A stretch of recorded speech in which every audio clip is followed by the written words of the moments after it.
dying. Oh my God, he's dying. Go. Just slow, dude. Yeah. Thanks, Tree. Quickly. All right, we got enough in there. Yeah, just reviewing the Now technique real quick. Uh-huh. I put that there to got like the pad over it. Do a figure of 8 until it got one wraparound. Then twist.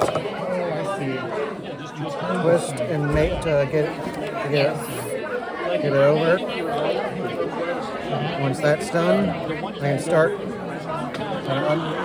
it back out again. Cover it around. Let's say bleeding doesn't stop. What's your next step? It would be to apply more pressure over the wound and apply a So you would tourniquet. never take this off to reapply, right? You would add to it or pressure and add to it, right? So never take off what you've already done. So you done it once. Okay, what about mine? What about it?